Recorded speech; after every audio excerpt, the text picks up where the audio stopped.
every child we comfort. And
ప్రభువైన యేసుక్రీస్తు నామములో మీ అందరికీ నా హృదయపూర్వక వందనాలు.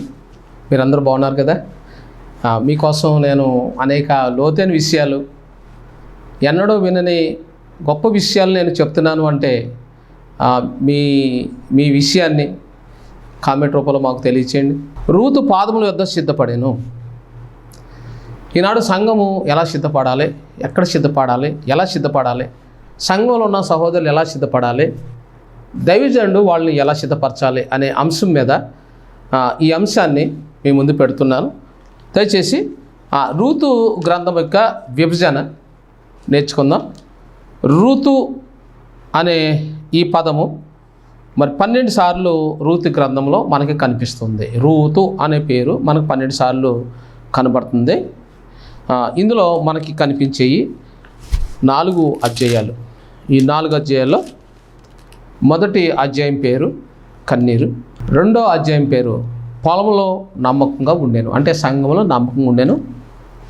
3 మోకాళ్ళ వద్ద అనుభవం. 4 వధువు సిద్ధపడి ఎత్తబడేను. ఈ 4 అధ్యాయాలకి 4 రెఫరెన్స్లో నేను మీకు చెప్పాను. నేను మళ్ళీ చెప్పను, ఎందుకంటే మీరు రిపీట్ చేసి తెలుసుకుంటారు కాబట్టి. నేను యూట్యూబ్లో చెప్పేటప్పుడు ఒక్క విషయాన్ని రెండోసారి చెప్పను, ఎందుకంటే తక్కువ సమయంలో ఒక 2 గంటల మెసేజ్ ఒక 20 మినిట్స్ మీకు చెప్పాలి కాబట్టి నేను త్వరగా వెళ్ళిపోతుంటాను. ఈనాడు మీరు తెలుసుకోవలసిన గొప్ప విషయం ఏంటంటే 2 దినవృత్తాంతాలు 13 అధ్యాయం 9-11 వచనాలు. లేవీలు చేయవలసిన పనులు లేవీలే చేయుచున్నారు. అంటే ఇందులో బైబిల్లోని ఏం రాస్తుందనంటే లేవీలు చేసే పని లేవీలే చేయాలి. ఇంకో మాట 9, మీరు అహరోను సంతతి వారైన యెహోవా యాజకులను త్రోసివేసి అన్య దేశ జనులు దేవునిచే పిలవబడని సేవకులను అనుసరించి పాపం చేయుచున్నారు. అంటే ఇక్కడ ఏం జరుగుతుందంటే ఆనాడు సంఘంలో దేవుని చేత పంపబడని వారు, పిలవబడిన వారిని సంఘాల్లో లేక మందిరంలో పెట్టుకున్నారు. అలా పెట్టుకోవడం పాపము అంటున్నాడు. చాలామంది వర్తమానికులు ఈరోజు వాళ్ళకి పిలుపు లేదు, దర్శనం లేదు. పిలుపు దర్శనం ఉన్న వాళ్ళేమో సైలెంట్గా ఉన్నారు, వాళ్ళని ఎవరు పిలరు. కానీ పిలుపు దర్శనం లేని వాళ్ళు దర్జాగా వాళ్ళు ప్రసంగాలతో ప్రజల్ని ఏం చేస్తున్నారు? తన్మయం చేసేస్తున్నారు, క్రీస్తులో బలపరిచేస్తున్నారు. ఏం కాదండి అది. వీళ్ళు వెళ్ళిపోయాక మళ్ళీ వాళ్ళు మామూలు పడిపోతారు. నిజమైన దైవజనులు ఉన్నారు, మీరు గుర్తించాలి. ఆ దినాల్లో ఏం రాస్తుంది? సొంత గ్రామం నుంచి వేరే గ్రామం వెళ్ళకూడదు. కానీ వీళ్ళు ఏం చేశారంటే వేరే గ్రామం వెళ్ళిపోయారు. యోధ బెత్లెహేమ్ అనగా రొట్టెనకు పుట్టినిల్లు. మరి రొట్టెలు వదిలేసి మోయాబు దేశానికి వెళ్ళారు. అక్కడ ఏముంది? విగ్రహాలు ఉన్నాయి. అక్కడ దేవుని భయభక్తులు లేవు, ఆరాధన లేదు, వర్షిప్ లేదు, వాక్యం లేదు, స్తుతి లేదు, వాక్యాన్ని వివరించి బోధించేవాళ్ళు లేరు. అదంతా కూడా శబ్దమైన పట్టణంకి వెళ్ళిపోయారు వీళ్ళు. దేనికోసం? కడుపు కోసం. అలాగే ఈరోజు కడుపు కోసం ట్రైనింగ్లో బోధలో చాలా బాగా చెప్తున్నారు. మహాసభల్లో వాళ్ళే బాగా వాడబడుతున్నారు. కాబట్టి సహోదరులారా, ఇక్కడ రూతు అనే పదంలో 12 సార్లు రూతు గ్రంథంలో వ్రాయబడి ఉంది. అయితే మత్తయి సువార్త 1వ అధ్యాయం 5వ వచనంలో రూతు పేరు అందులో కలదు. అంటే మొత్తం 13 సార్లు ఇందులో రాస్తుంది. అయితే ఆ దేశ నివాసులతో నిబంధన చేసుకొనకూడదు. నిర్గమ 34:12. అంటే అన్యులతో నిబంధన చేసుకోకూడదు. నయోమి అన్యజనులతో నిబంధన చేసుకుంది. అన్యుల్లోంచి తన కొడుకులకి ఇద్దరికి వార్ప రూతుని తెచ్చి పెళ్లి చేసింది. వాళ్ళిద్దరూ చచ్చిపోయారు. వార్ప రూతమ్మ మిగిలారు. అయితే వార్ప లోకం కావాలనుకొని వెళ్ళిపోయింది. రూతమ్మ అత్తగారు కూడా వచ్చింది. అయితే ఇక్కడ చాలా అద్భుతమైన విషయాలు ఇందులో ఉన్నాయి.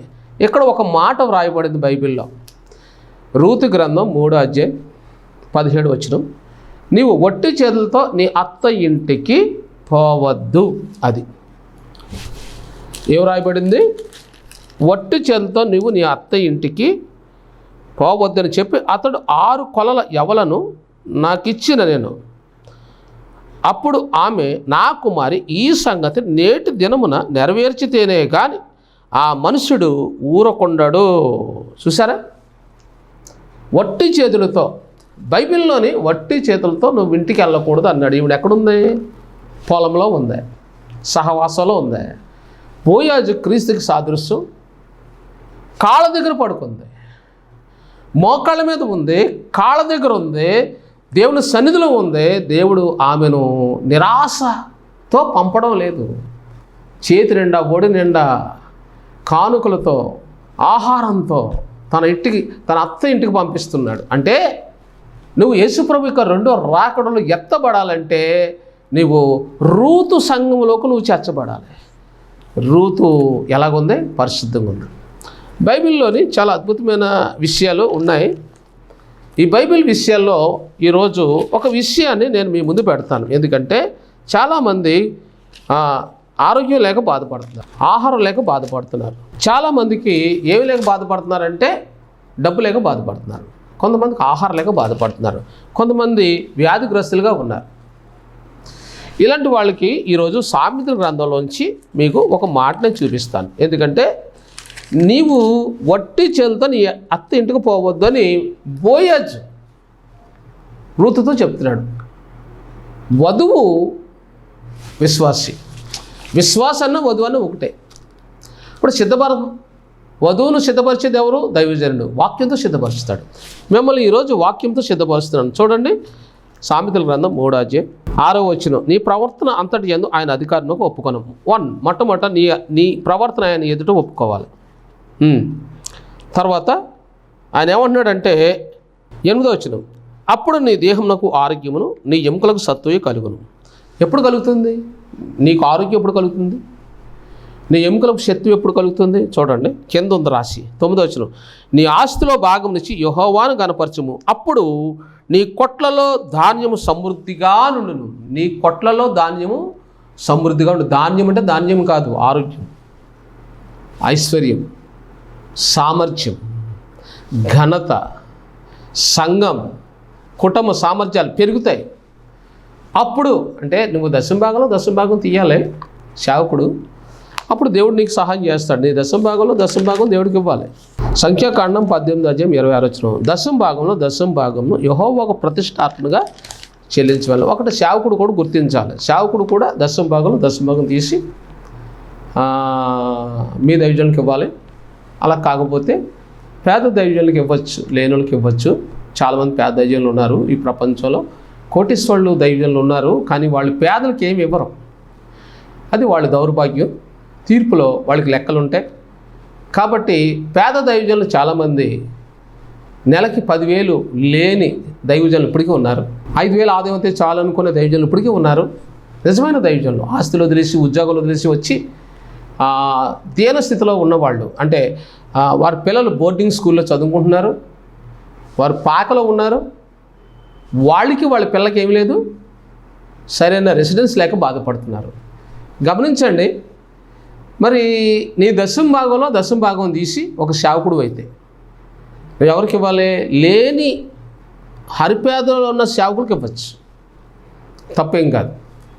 మీ సేవకుడు లేకపోతే మీ సేవకుడికి ఇవ్వాలి, అది న్యాయం. అది నా ద్వారా చాలామంది సేవకులు వచ్చారు, నాకు దశంభాగం ఇవ్వరు, వాళ్ళ దశంభాగాలు తీయరు, నాకు ఇవ్వరు. మరి ఉద్యోగస్తులు చాలామంది వచ్చారు, నేను ఎందుకు చెప్తున్నానంటే వాళ్ళు కూడా నాకు ఇవ్వరు. మా సంఘంలో సహోదరులు కూడా అంతగా దశంభాగాలు నాకు తీయరు. అందుకనే నేను చాలా దీనస్థితిలో ఉండి ఈ పరిచయం నడుపుతూ ఉన్నాను. చాలామంది నాకు సహకారులుగా ఉన్నారు, అందుని బట్టి నేను దేవుని స్తుతిస్తున్నాను. ఇక్కడ ఏమంటే అప్పుడు అనే పదము ఇక్కడ సామెతల్లో 3వ అధ్యాయంలో ఉపయోగించింది ఏంటంటే 5వ వచనం 3:5 నీ స్వబుద్ధిని ఆధారం చేసుకోనుక నీ పూర్ణ హృదయం యెహోవా యందు నమ్మికించము, నీ ప్రవర్తన అంతటి యందు ఆయన అధికారానికి ఒప్పుకొను, అప్పుడు ఆయన నీ త్రోవలను సరళం చేయను. అంటే ఆయన నీ త్రోవలను సరళం చేయలే, ఆశీర్వాదంతో నింపాలి, ఆరోగ్యంతో నింపాలి, నీ అక్కలన్నీ తీర్చాలి, నువ్వు అనుకున్నవన్నీ నెరవేర్చాలంటే 9వ వచనం నీ రాబడి అంతట్లో ప్రథమ ఫలమును నీ ఆస్తుల భాగం నుంచి యెహోవాను గణపరచుము. ఏమంటే 8వ వచనం అప్పుడు నీ దేహమునకు ఆరోగ్యం, నీ ఎముకలకు సత్వమే కలుగు. ఎప్పుడు? అప్పుడు నువ్వు ఇచ్చినప్పుడు. అప్పుడు ఒక ఆయన మన పెళ్ళయింది, ఆ పెళ్ళిలోని ఒక ఆయన మేము ఆ పెళ్ళి కానుక రెస్ట్ గారికి ఇవ్వనన్నాడు. నేను మ్యారేజ్లకి అసలు వెళ్ళను, మ్యారేజ్లో చాలా అబద్ధాలు ఆడతారు, నాకు ఇష్టం ఉండదు, అందుకని నేను మ్యారేజ్కి రాను, మ్యారేజ్ చేయను, నేనే చెయ్యాలి. అది చేతను కానీ మరి ఆయనకి ఎంత ఫీజు ఇవ్వాలి, మరి నువ్వు మళ్ళీ మాట మార్చావంటే మరి నీకు ప్రమాదమే అన్నాను. మాట మార్చడానికి ఇచ్చేస్తా అన్నాడు. పెళ్ళి అయిపోయాక మాట మార్చాడు. ఇవ్వను, దిక్కున్నతో చెప్పుకో అన్నాడు. మీరు నమ్మండి, సంవత్సరం తిరగకుండా పెళ్ళి కూడా చచ్చిపోయాడు. వాళ్ళ ఇంటికి కూడా తీసుకెళ్తాను మీరు వస్తే. మొన్న రీసెంట్గా పెళ్లి జరిగింది, వాళ్ళు అలాగే అన్నారు. అతను రాజమండ్రి బుల్లేని హాస్పిటల్లో ఉన్నాడు, అతను చచ్చిపోతాడని చెప్పారు, 10 లక్షలు ఖర్చు అయింది, ఇంకా కోమలో ఉన్నాడు. తిట్టాడు అతను నన్ను. అతను ఏమనుకున్నాడంటే రిజిస్టర్ గారు అక్కడ ఉన్నారు, రిజిస్టర్ గారు డబ్బులు ఎత్తలేదు, రిజిస్టర్ గారు వెళ్తలేదు. అక్కడ రిజిస్టర్ నేను తీసుకొచ్చాను, వాళ్ళిద్దరితో మాట్లాడించాను, ఎందుకంటే పెళ్ళి కొడుకు తండ్రి రిజిస్టర్ గారు మీరు మాట్లాడుకోండి అన్నాను. వాళ్ళిద్దరిని కల్పిస్తాను. ఇప్పుడు ఆయన ఎత్తే ఆయనకే ఇవ్వాలి, ఆయన తీసుకుని వెళ్తాడు. ఆయన రిజిస్టర్ గారికి డబ్బులు ఇవ్వకుండా నన్ను తిట్టాడు. హాస్పిటల్లో ఉన్నాడు, చావు బ్రతుకుల మధ్య. నేను ఎందుకు చెప్తున్నాను ఇలాగా అని అంటే, చచ్చిపోయినవాడి పేరు మోహన్, చావుకు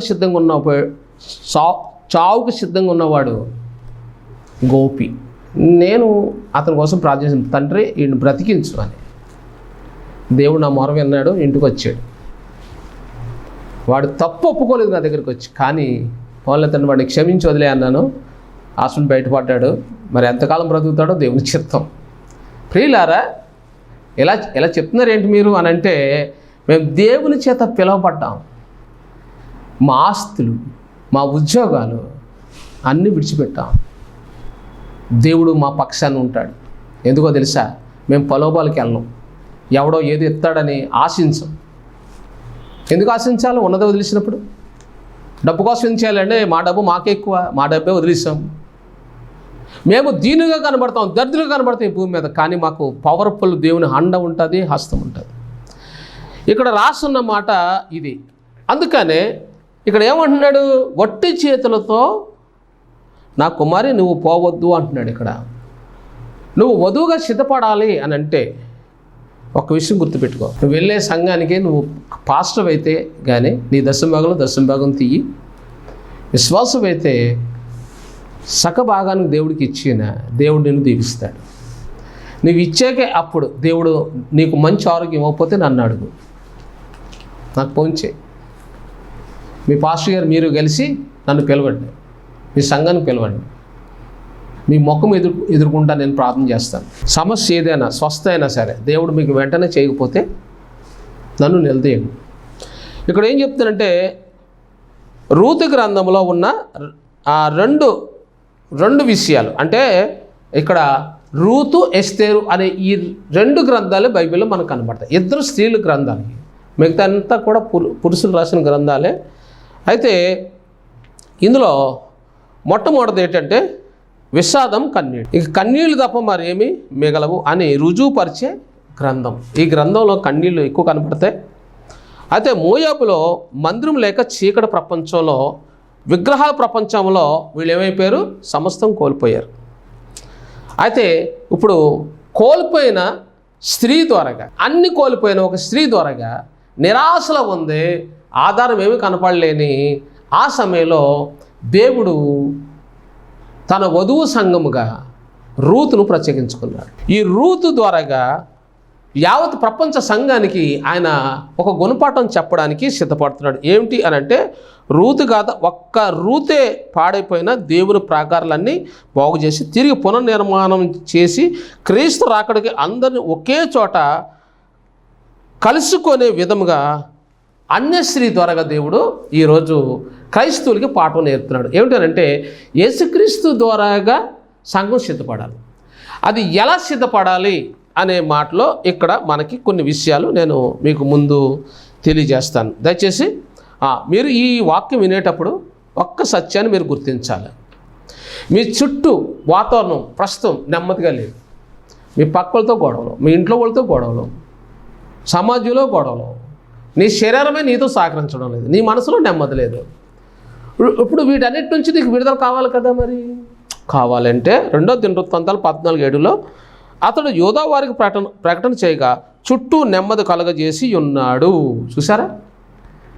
నువ్వు సువార్త ప్రకటించే బిడ్డగా ఉంటే, వాక్యానికి నువ్వు హృదయాన్ని అంగీకారం నీ హృదయాన్ని భద్రపరిచినట్లయితే, వాక్యానికి నీ హృదయాన్ని సమర్పించినట్లయితే, మందిరానికి నువ్వు త్వరగా వెళ్ళాలి, అందరికంటే ముందు వెళ్ళాలి. 1.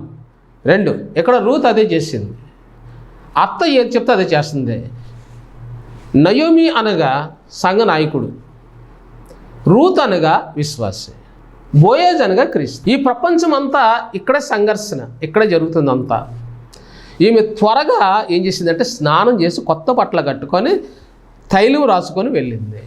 అంటే పరిశుద్ధాత్మ ద్వారాగా ప్రేరేపించబడి ఈమె ఎప్పుడైతే బోయే దగ్గరికి వెళ్ళిందో అప్పుడు ఆమెకు న్యాయం జరిగింది, ఆమెకు వివాహం జరిగింది. ఆ వివాహంలో జన్మించిన వ్యక్తి పేరే బోయజ్. ఎస్సి దావీదు. చూడండి, పెండ్లి వధువు సిద్ధపడడానికి గల కారణం ఇక్కడ చాలా ప్రాముఖ్యమైన విషయాలు ఉన్నాయి. ఏంటది? పెండ్లి వధువుగా సిద్ధపడాలి అని అంటే, ఇక్కడ రూతు ఏమీ లేకుండా బోయజ్ దగ్గరకు వచ్చింది. కానీ వెళ్ళేటప్పుడు ఎలాగెళ్తుంది? ఆ రాత్రి అంతా ప్రార్థన చేసింది. మోకాళ్ళ దగ్గర ఉంది, మోకాళ్ళ మీద ఉంది, కాళ్ళ దగ్గర ఉంది, దేవుని సన్నిధిలో ఉంది. ఉదయం తన ఒడి నిండా పేలాలు పట్టుకొని వెళ్తుంది, మంచి వార్త పట్టుకొని వెళ్తుంది. దేవుడు దర్శనమిచ్చాడు, ఆమెను సిద్ధపరిచాడు. ఆ తర్వాత ఆమెకు న్యాయం జరిగింది, వివాహం జరిగింది. ఆమె జీవితంలో ఒక గొప్ప కార్యం జరిగింది. ఎక్కడ జరిగింది? మోకాళ్ళ మధ్యన ఆమె సమస్యకు పరిష్కారం జరిగింది. మోకాళ్ళు లేకుండా నీ జీవితంలో ఏది పరిష్కారం చేసుకోలేదు. గమనించాలి. ఇక్కడ 2 దినవృత్తాంతాలు 13:20 యరొబాము పిలుపు లేని సేవకులు స్థాపించినందున దేవుడు ఏం చేశాడంటే, అతను మొత్తినందున అతడు మరణం పొందినని రాయబడింది. అంటే ఏర్పాటు లేని వాళ్ళని నువ్వు పిలుచుకున్నందువల్ల మీ సంఘానికి కానీ మీ కుటుంబానికి కానీ సాక్ష్యం లేని సేవకులు మీరు పిలిపించుకున్నందువల్ల మీకు ఏ ఫలితం ఉండదు. తాత్కాలిక ఫలితాలు ఉంటాయి కానీ తర్వాత ఫలితం ఏముండదు. మీరు ఎప్పుడైనా సరే ఒక దైవజనుని పిలిచేటప్పుడు అతను సాక్ష్యం ఏంటో గుర్తించాలి, అతను త్యాగం ఏంటో గుర్తించాలి, అతను పరిశుద్ధత ఉందో లేదో మీరు గుర్తించాలి. సాక్ష్యం లేకుండానే అబ్బా వాక్యం చాలా బాగా చెప్పాడండి అని అలాంటి వాళ్ళు పిలుచుకోకండి. ఇది యరొబాము ద్వారానే. యరొబాము సాక్ష్యం లేని వాళ్ళు పిలుచుకున్నాడు, ప్రసంగాలు చేయించుకున్నాడు, దేవుడికి నచ్చలేదు, మొత్తాడు, పిలిపించుకున్నందువల్ల యరొబాము మరణించాడు. దేవుని హస్తం అతని మీదకి వచ్చింది, అతను చంపడానికి వచ్చింది, చనిపోయాడు. మరో విషయం, యెషయా గ్రంథం 40:4 వంకరవి చక్కగాను కరుకైనవి సమముగాను ఉండవలేను. కాబట్టి ఇక్కడ మీరు తెలుసుకుంటున్న ఈ విషయంలో ఒక విషయం, మీ హృదయంలో ఉన్న భిన్నాభిప్రాయాలు ఏం చేయబడాలి? సమం చేయబడాలి, సదును చేయబడాలి. అప్పుడు మీరు ముందుకు వెళ్ళగలుగుతారు. మీ పరిస్థితులను దేవుని వాక్యం ద్వారాగా ఎవరైతే సరిచేస్తారో ఆ సరిచేసే వాళ్ళు ఎవరైనా పర్వాలేదు అనుకోకూడదు. ఒకటి దైవజనుడు అయి ఉండాలి, పిలుపు ఉండాలి, దర్శనం ఉండాలి, అతడికి కొన్ని స్వస్థ వరాలు, కొన్ని కృపా వరాలు ఉండాలి, అతడి సాక్ష్యం కరెక్ట్ అని ఉంటేనే అతన్ని కూడా పిలకూడదు. ఇక్కడ ఏమన్నాడు? 1 దినవృత్తాంతాలు 13:20 యరొబాము పిలుపులేని సేవకులను పిలిచినందువల్ల దేవుడు అతను మొత్తినందు చేత అతను మరణం పొందాను, అబియా వృద్ధి పొందిన రాస్తుంది. అబియా వృద్ధి పొందిన, అబియా సాక్ష్యం ఉన్న సేవకుని పిలిపించుకుంటున్నాడు. అబియా నిజమైన దైవజనులను పిలుస్తున్నాడు. నిజమైన దైవజనులు ఎలా ఉన్నారు? దరిద్రులుగా ఉన్నారు, మారుమూలలో ఉన్నారు, ఎవరు పట్టించుకుంటలేదు. ఎవరు పిలవలేని వాళ్ళని, ఎవరు పట్టించుకోలేని వాళ్ళని నిజమైన దైవజనులు ఎక్కడున్నారో అనేది అబియా గుర్తించాడు, పరిశీలించాడు, వెతికాడు. వాళ్ళు రప్పించుకున్నందువల్ల దేవుడు అబియాకు ఆయుస్సు పెంచాడు. అతని దేశం నెమ్మదిగా ఉండేటట్లు చుట్టూ నెమ్మది పంపించాడు. దేవుని స్తోత్రం. మీరు ఎప్పుడైనా సరే ఒక దైవజనుడు పిలిచేటప్పుడు మీరు యూట్యూబ్లో చాలామందిని చూస్తారు. యూట్యూబ్లో అందరూ చెప్పేస్తున్నారులేండి, కానీ మా యూట్యూబ్ అలాంటిది కాదు. నా యూట్యూబ్లో కూడా చాలామంది చెప్తారు, వాళ్ళు నిజమైన దైవజనులకి నేను అవకాశం ఇస్తున్నాను. నిజమైన పిలుపున్న దైవజనులు నాతో కొంతమంది కలిసి ఇదే నెంబర్లో ఇదే బైబిల్ బడి మీద వాక్యాలు చెప్తున్నారు. వాళ్ళు నా ద్వారా వాళ్ళు దీవించబడాలని నిజమైన దైవజనులకి నేను ఒక అవకాశం ఇస్తున్నాను. మీరు పిలుచుకోండి అలాంటి వాళ్ళు. అయితే ఈరోజు నేను ఈ వాక్యం ముగించే ముందు రూతు మోకాళ్ళ యొద్ద సిద్ధపడింది కాబట్టి నిజమైన దైవజనుడు అని బోయాజును రూతు గుర్తించడానికి గల కారణం ఎవరో తెలుసా? దైవజనురాలు నయోమి. దైవజనుడు ఏది చెప్తే అదే చెయ్యి, నీ జీవితంలో సిద్ధపాటు ఉంటుంది. మరొక దైవజనుడు మారడం నువ్వు ప్రయత్నం చేస్తే, ఆ దైవజనుడు గొప్పోడండి, కోట్లు ఉన్నాయి, ఆ దైవజనుడు గొప్ప దైవజనుడు అంటే నువ్వు విడబడతావు, శ్రమల పాలవుతావు. నీకు ఆ దైవజనుడు కాదు. మీ ఇంట్లో మీ అమ్మ పేరు మారుతుందా? నిన్ను కన్న అమ్మ పేరు మార్చేద్దామా? ఆధార్ కార్డులో మీ నాన్న పేరు మార్చేస్తావా? నువ్వు మార్చలేవు. అలాగే నీ దైవజనుడు కూడా మార్చకూడదు, నీ సంఘాన్ని మార్చకూడదు. నువ్వు ఏ సంఘంలో ఆ సంఘంలోనే ఉండాలి. అదే నీతి. అమ్మని నాన్నని బాగా చూసుకోవాలి, మీ దైవజనుడు బాగా చూసుకోవాలి. అలా చూసుకుంటే దేవుడు నీ పట్ల గొప్ప కార్యాలు చేస్తాడు. ఇకపోతే ఎఫెసీ 1:4 పరిశుద్ధులమును నిర్దోషములనై ఉండవలనని క్రీస్తులో ఏర్పరచుకొనేను. ఇక్కడ పరిశుద్ధత అనే పదంలో నువ్వు సిద్ధపడతావు. పరిశుద్ధత లేకుండా ఎవడనూ దేవుని సన్నిధి చేరలేడు. ఇప్పుడు రూతు పరిశుద్ధంగా సిద్ధపడుతుంది. రూతుకి వివాహం జరిగింది. ఎవరి మాట విన్నది? దైవజనురాలు మాట విన్నది. ఇప్పుడు నయోమి దైవజనుడు లేడు, కానీ దైవజనురాలు ఉంది. ఇక్కడ దైవజనురాలు ఒకటే. కానీ ఇక్కడ రూతమ్మ దైవజనుడు మాట విన్నందువల్ల బోయాజు పెళ్లి చేసుకున్నాడు, ఒక కొడుకుకి జన్మనిచ్చింది. ఆమె క్రీస్తు చరిత్రలో ఆమె పేరు రాయబడింది. ఇది మత్తయి 1:5 రూతు వంశావళి. చూడండి, రూతు వంశావళిలోంచి ఎవరు వచ్చారు? క్రీస్తు వచ్చారు. అంటే దాని అర్థం ఏంటంటే, నీవు కానీ మీ దైవజనుడి మాట విని నమ్మకంగా ఉంటే, ఆ సంఘంలో నమ్మకంగా ఉంటే, నీ ద్వారా వేలాది మంది రక్షించబడతారు, వేలాది మంది క్రీస్తులోకి వస్తారు, వేలాది మందికి దీవెనకరంగా దేవుడిని మార్చుకుంటాడు. మా పాస్టర్ గారికి అట్ట కాదండి అనేవాళ్ళు చాలామంది విశ్వాసులు ఉంటారు. రోమా 8:2-15 క్రీస్తుతో మహిమ పొందుటకు శ్రమ పడిన ఎడల క్రీస్తు తోడి వారసులము. రోమపత్రిక 8:17 అంటే మనం క్రీస్తు ఎలా శ్రమ పడ్డాడో నువ్వు అలా శ్రమ పడితే అప్పుడు ఆ క్రీస్తులో ఉన్న వారసత్వం, ఆ క్రీస్తులో ఉన్న పరిశుద్ధత, స్టెఫన్లో ఉన్న సామర్థ్యం, పౌల్లో ఉన్న సామర్థ్యం, మోషేలో ఉన్న సాత్వికం నీకు కూడా వస్తుంది. ఇలా రావాలంటే ఏం చేయాలి? క్రీస్తుతో శ్రమ పడుతున్నాను గుర్తించాలి. ఇప్పుడు నీకు శ్రమలు ఉన్నాయి కదా, నిన్ను ఎంతోమంది తిట్టారు కదా, అవమానపరిచారు కదా, మేలు చేసావు, కీడు అనిపిస్తున్నావు, ఎన్నో బాధలు పడ్డావు, ఎంతో కష్టపడ్డావు, కానీ అందరినీ నిందిస్తున్నారు. అంటే నువ్వు క్రీస్తుతో కూడా కలిసి శ్రమ పడుతున్నావు అనమాట, క్రీస్తు నీ పక్కన ఉన్నాడు అనమాట అని నువ్వు గుర్తు చేసుకొని కొంచెం ఓర్చుకుంటే శ్రమ పరిచిన వారికి శ్రమ ఉంటుంది, శ్రమ పడిన నీకు ఏముంటుంది? ప్రతిఫలము ఉంటుంది. ఎందు మూలంగా దెస్సలోనికీయులకు రాసిన 2వ పత్రిక 1వ అధ్యాయము 8వ ప్రభువైన యేసు తన ప్రభావమును కనపరచు దూతలతో కూడా పరలోకం అగ్నిజ్వాల ప్రత్యక్షమై దేవుని ఎరగని వారికి మన ప్రభువైన యేసు సువార్తకు లోబడిన వారికి ప్రతిదండన చేయనప్పుడు మిమ్మును శ్రమపరిచి వారికి శ్రమ పొందుచున్న మీకు మాతో కూడా విశ్రాంతి అనుగ్రహించుట దేవునికి న్యాయమే. విశ్రాంతి అనుగ్రహించడం దేవునికి న్యాయమే. మొదటి దెస్సలోనికీయులకు రాసిన పత్రిక 2వ పత్రిక 1వ అధ్యాయము 8వ అంటే ఇప్పుడు శ్రమపరిచే వారికి రేపు శ్రమ, ఇప్పుడు శ్రమ పొందుతున్న వారికి మహిమ కిరీటం, మహిమలో స్థానం ఉందని ఈ లేఖనం చెప్తుంది. అయితే మనం పరిశుద్ధులుగా ఉండుటకు పిలువబడితిమి. 2 తిమోతి 2వ అధ్యాయం 4వ పరిశుద్ధపరచబడి యజమానుడు ఎలా వాడుకొనుటకు పాత్ర అయి ఉన్నది. అంటే మనలను వాడుకోవడానికి నీ పాత్ర ఎలా ఉండాలి? పరిశుద్ధంగా ఉండాలి. పరిశుద్ధ పాత్రగా ఉండాలి, ఉప్పున్న పాత్రగా ఉండాలి, కొత్త పాత్రగా ఉండాలి. అంటే దాని అర్థం ఏంటి? నీలో కోపం ఉండకూడదు, చిరాకు ఉండకూడదు, నీలో అబద్ధం ఉండకూడదు, తొందరపాటు ఉండకూడదు, తొందరపాటు మాట్లాడడం ఉండకూడదు. నిదానించాలి. అవతల వ్యక్తి నువ్వు ఈ మాట అంటున్నావు, అది ఎలా వర్తిస్తుందో, వాళ్ళు ఏమనుకుంటారో అన్న అభిప్రాయం నీకు కలగాలి. కొంతమంది కంగారు పడిపోయి మాట్లాడేస్తుంటారు, తిట్టేస్తుంటుంటారు, కోప్పడిపోతుంటారు. అలా కోప్పడినందువల్ల పరిశుద్ధతకి భంగము. నువ్వు ఎప్పటికీ సిద్ధపడలేవు. ఏప్రిల్ రాసిన పత్రిక 12:5 చేదైన వేరు మీలో ఎవరైనా మొలిచినేమోనని జాగ్రత్తగా ఉండండి. చేదైన వేరు మీలో ఉండకూడదు. 17 వచనం చేదైన వేరు అంటే నిర్లక్ష్యం. యాసవలో నిర్లక్ష్యం. హెబ్రీ 12:17 నిర్లక్ష్యం. ఒక్క క్షణంలో ఆశీర్వాదం పోయింది. ఆ తర్వాత అతను పశ్చాత్తాపడుతున్నాడు, నాకు ఆశీర్వాదం కావాలంటున్నాడు, కానీ సమయం మించిపోయింది. అతడు మారు మనసు పొందనొల్లక అతను ఏం చేయబడ్డాడంట?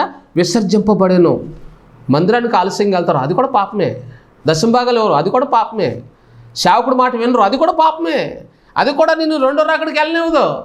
నాకు వేరే సంఘం ఉంది, వేరే సంఘానికి వెళ్తే నువ్వు సిద్ధపాటు రాదు. నీకు నువ్వు ఎక్కడైతే రక్షణ పొందావో, ఎక్కడైతే కన్నీరు ఉందో ఆ కన్నీటిలోకే రావాలి. అంటే ఆ సేవకుడు ఎంతో కన్నీరు గార్చారు కదా, ఆ కన్నీరు నీ కోసం మొరపెడుతుంటుంది. నేను అక్కడే సిద్ధపడుతుంటే మరి ఈ కన్నీరు ఇక్కడ రక్షణ పొందావు, దశభాగం అక్కడ ఇస్తావు. మరి ఈ సేవకుడు కన్నీరు న్యాయం అడగదా? అడుగుతుంది. మరి ఈ సేవకుడు అంటారు నీ మీద కన్నీరు కారుతున్నారు, ఆ కన్నీరు నేను రక్షిస్తుంది, నువ్వేమో వీళ్ళకి ఇవ్వకుండా దశభాగం వాళ్ళకి ఇస్తుంటావు. అది నీకు పాపమే, అది నీకు అపవిత్రతే, అది కూడా నీకు దోషమే. నువ్వు పరిశుద్ధుడు ఎలాగవుతావు? ఎపిసి 2:10 క్రమంగా నడుచుకుందాము, సత్క్రియలు చేయుటకై ఆయన చేసిన పని అయి ఉన్నది. సత్క్రియలు ఎందులో ఉన్నాయి? నువ్వు ఏదైతే ఇచ్చావో అది సత్క్రియ. నువ్వు దేవుని సన్నిధికి వచ్చావు, అంతకంటే ముందు వచ్చావు, అది సత్క్రియ. నువ్వు లేని వాళ్ళకి సహాయం చేస్తావు, అది సత్క్రియ. సంఘంలో కొరతలు తీర్చావు, అది సత్క్రియ. భోజనాలకి నువ్వు సహకరించావు, మన మీటింగ్స్ పెట్టారు, ఈ 10,000 20,000 ఇచ్చావు, అది సత్క్రియ. నువ్వు ఇచ్చిన కానుకలు ఎంతోమంది రక్షించబడుతున్నారు, అది సత్క్రియ. దాన్ని బట్టి దేవుడు నీకు మహిమ కిరీటం ఇస్తాడు. చివరిగా మత్తయి 5:8 హృదయశుద్ధి గలవారు ధన్యులు, వారు దేవుణ్ణి చూచెదరు. ఇదన్నమాట. నువ్వు ఎప్పుడైనా సరే నువ్వు దేవుని సన్నిధి చేరుకోవాలి, దేవుని చూడాలి. నువ్వు బ్రతికుండగానే దేవుని చూడాలంటే నీ హృదయం శుద్ధిగా ఉంచుకోవాలి. పరిశుద్ధాత్మతో నువ్వు నింపబడాలి. పరిశుద్ధాత్మతో నువ్వు నింపబడినప్పుడు పరిశుద్ధాత్ముడే నీకు అన్నీ చెప్తుంటాడు. ఇలాంటి వాక్యాల ద్వారాగా దేవుడు నిన్ను బలపరుస్తాడు. రాబోయే రాకడలో రూతు ఎలాగైతే ఒక బిడ్డను కనుక్కొని ప్రపంచ సంఘాలన్నిటికీ ఒక తల్లిగా పేర్కొనబడింది, అలాగే ఎన్నో సంఘాలకి నాయకురాలుగా దేవుడు నిన్ను రెండో రాకడలో సిద్ధపరిచి నిన్ను, నీ సంఘం, నీ కుటుంబాన్ని దేవుడు ఆశ్రయించును గాక. ఆమేన్. పరిశుద్ధులు ఈ వాక్యాన్ని బిడ్డలు దీవించండి. నీ రెండో రాకడ కూడా సిద్ధపరచు. మహిమ ఘనత మీరు పొందండి. యేసు నామములో ప్రార్థిస్తున్నాం తండ్రి. వందనాలు. యేసయ్యలోనే ఉన్నది మనకు రక్షణ, నిరీక్షణ. యేసయ్యలోనే దొరుకును మనకు విడుదల, విమోచన, స్వస్థత, హే హే జీవము.